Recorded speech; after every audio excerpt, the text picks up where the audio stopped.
June 14, 2016.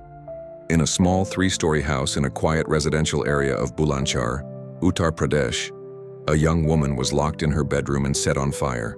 The killer was none other than her husband, the man who had sworn to live and die together under this roof. There was no gunshot. There was no bloodshed in the streets. But Anu Bansal's death was much more painful. Every inch of her flesh was burned by a fire that was fueled by long-standing hatred and prejudice. Just because she could not give birth to a son, her husband, Manoj Bansal, turned their home into a crematorium. 6 years later, thanks to two young daughters who came forward as witnesses, justice was finally served. But how could a father kill the mother of his children? What happened behind closed doors? And why does society continue to allow similar tragedies to repeat themselves simply because of the gender of an unborn child? Join us as we delve into this shocking case, a case that is not only a crime, but also a mirror that reflects the painful truth about gender stereotypes and the role of women in many Indian families. Anu Bansal is a middle-class Indian woman living in Bulandshahr, Uttar Pradesh, a place where conservative gender stereotypes and women's roles in the family are still prevalent. Anu is a gentle, patient wife. She works hard, maintains the family, and raises her two young daughters, Latika and Tanya, with love and sacrifice. Neighbors describe her as a gentle woman who rarely raises her voice and always maintains a gentle attitude towards her husband and relatives. For many, Anu is the ideal wife, but only on one condition: she must give birth to a son. Manoj Bansal, Anu's husband, is a rather conservative man with a stable income and is considered by many to be educated. But behind that dignified appearance is a controlling, strict husband who is obsessed with having a son to continue the family line. Manoj often puts pressure on Anu because she only gave birth to daughters. According to many later testimonies, the nagging, cursing, and mental abuse happened almost every day. Anu lived in fear and loneliness, not daring to share with anyone, including her biological parents. In the eyes of the neighbors, Manoj is a strict father. But to his two daughters, he is the evil spirit in the house, someone who is always cold, distant, and often threatens their mother in front of them.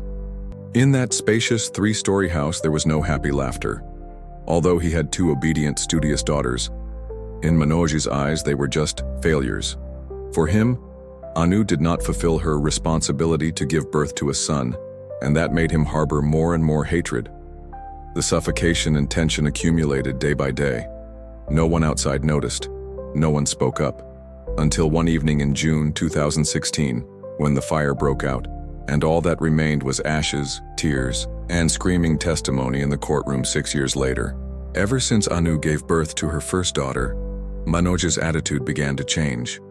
Although he did not react strongly in public, in private conversations with relatives, Manoj repeatedly expressed his disappointment at not having a son. When Anu gave birth to her second daughter, Tanya, things began to change from disappointment to resentment. Manoj was often cold, irritable, and stopped showing any signs of concern. To some close friends, Anu once confided, "He didn't look at me for a week after the birth of my second daughter." Manoj forbade Anu from having much contact with her mother's family. She was not allowed to leave the house without permission. Many times when she wanted to take her children out or buy clothes, Manoj expressed his displeasure and refused to give her money. According to the two daughters' testimony in the court hearing later, their father often scolded their mother as useless, not knowing how to give birth, only good at giving birth to girls. Those words became a knife wound in the psychology of not only Anu but also the two children. Despite signs that Manoj had trouble controlling his emotions, neighbors and relatives dismissed it as a private matter between the couple. Anu had written a handwritten letter to her sister, expressing her fear that her husband might do something crazy if she continued to fail to have a son. But the letter never reached the court until it was too late. No one came to her defense. No one called the police. And Anu herself, fearing for her children and the family's honor, chose to remain silent.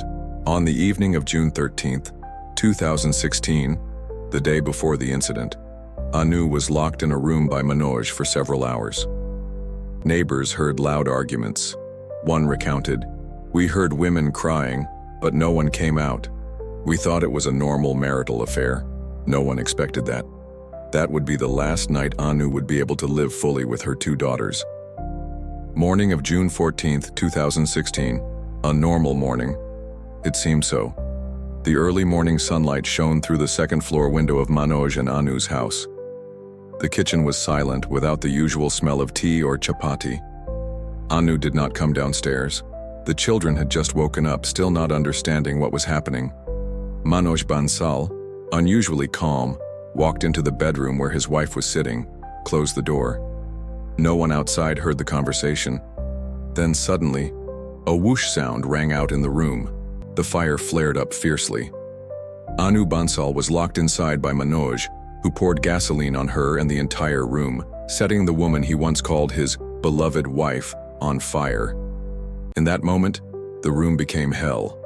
Anu screamed, struggled, banged on the door, cried, called out her child's name. But no one could get in. The door was locked from the outside. The neighbors heard the panicked screams and smoke coming from the second-floor window and rushed over. One shouted, "Call the fire department. There's a fire in the house." Latika, 12, and Tanya, 9, witnessed the whole thing. They saw their father lock their mother's door, smelled gasoline, and heard their mother screaming for help in the fire. One of the children, according to later testimony, screamed, "Daddy is killing Mommy. Please save her." The scene, black smoke billowing from the window, the sound of their mother being burned alive, would haunt the two children for the rest of their lives. About 20 minutes later, firefighters and police arrived. They broke down the door and used fire extinguishers to put out the flames. But Anu had suffered burns to more than 80% of her body. She was alive, but in pain, weak, and barely able to speak. From her hospital bed, she could only mumble a few words. He did it for his son. While everyone around was panicking, neighbors were running back and forth, firefighters were working at full capacity. Manoj was still standing downstairs, his face cold, showing no emotion. When the police asked him, he only said, "She burned herself. I don't know anything. A lie. A drama. A premeditated crime." As soon as the fire broke out and screams echoed through the neighborhood, neighbors called the emergency services and the police. One neighbor later recalled, "I had never heard such a scream. It was not a normal scream. It was the scream of a person dying in pain." Within 20 minutes, the Bulandshahr Fire Brigade and police were on the scene. The second-floor room was ablaze. Black smoke was pouring out the windows, and the smell of burning flesh was in the air.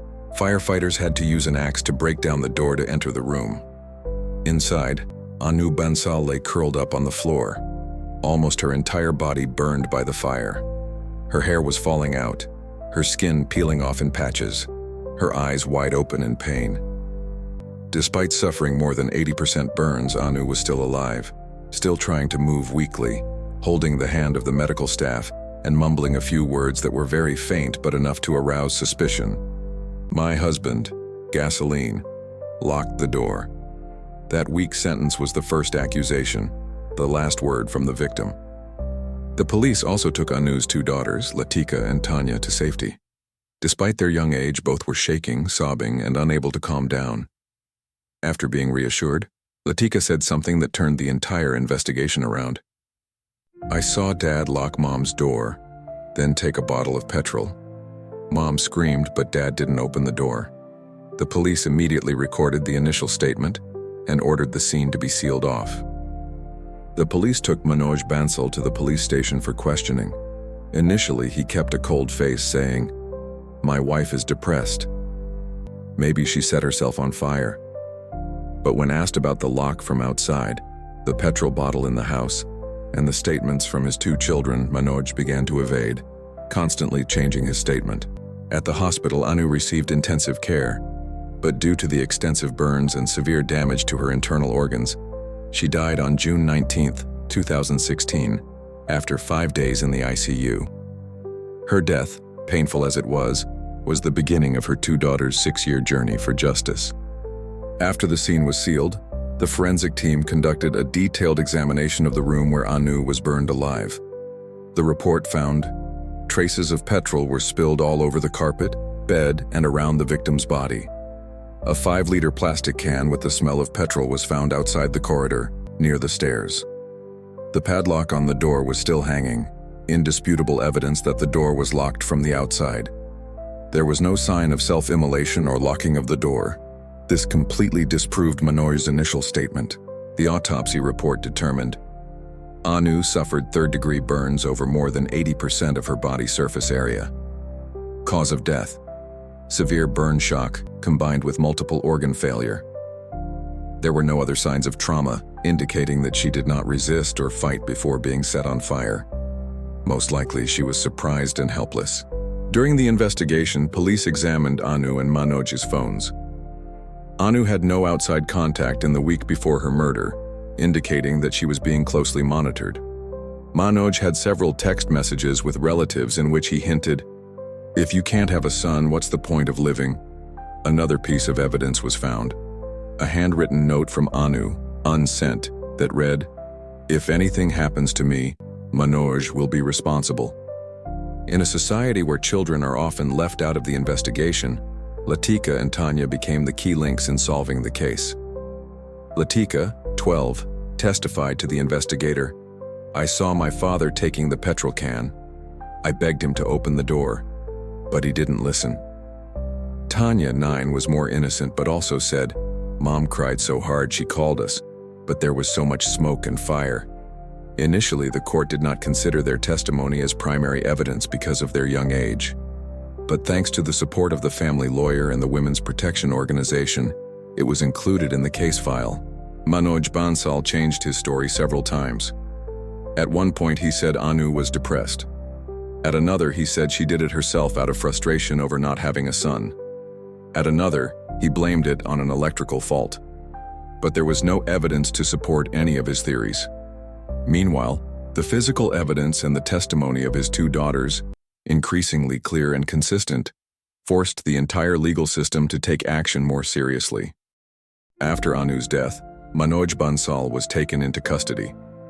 However, due to the lack of adult witnesses and the initial silence from the victim's in-laws, the case gradually stalled. Anu's maternal family had repeatedly sent petitions for help, but it was the victim's 2 daughters, Latika and Tanya, who brought a turning point in the case. As they grew older, they understood more clearly that what they had witnessed was not just a painful memory, but the key to justice. And in 2022, exactly 6 years later, the case was officially brought to trial at the Bulandshahr District Court. During the trial, Latika, then 18, and Tanya, 15, took the witness stand.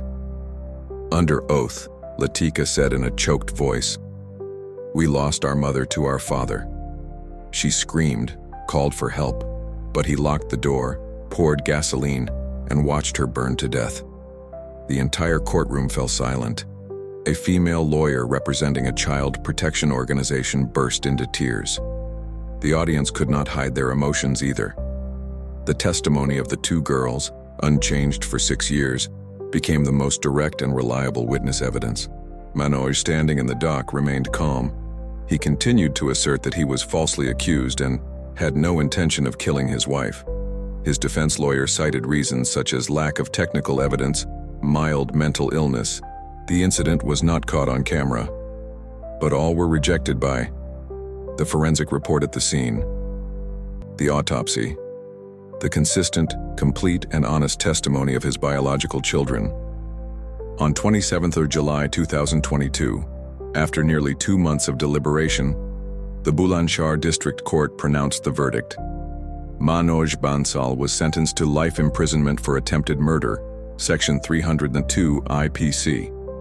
In addition, the accused was ordered to pay a fine of 20,000 rupees and was deprived of all custody of his children. The judge stated, "This is an extremely serious case. The perpetrator not only took the life of an innocent woman, but also left deep psychological scars on 2 children. The silence of society cannot continue any longer." After the verdict, Latika said, "We are not happy that he was punished. We just want our mother to rest in peace. and that no other child should have to see what we saw. The entire trial ended in silence. But outside the court, many local people and women's organizations waited. They did not cheer, they did not celebrate. They just bowed their heads in silence as a belated farewell to Anu. The death of Anu Bansal is not just a family tragedy. It is a wake-up call to the gender stereotypes that still smolder in modern society. A woman was burned alive, not by her enemies but by her husband, simply because she could not bear a son. In India and many other places, every year thousands of women are abused, disrespected, hurt, just because they are female, or because they gave birth to a daughter. The story of two children, Latika and Tanya, is proof that the truth must be told even by the youngest children, even against their own relatives. Don't be silent in the face of violence. Don't judge a woman by the gender of her child, because all lives, male or female, are equal and deserve to be protected. If you find this story worth spreading, please subscribe to the channel so you don't miss out on real cases and valuable lessons after each verdict. Thank you for watching.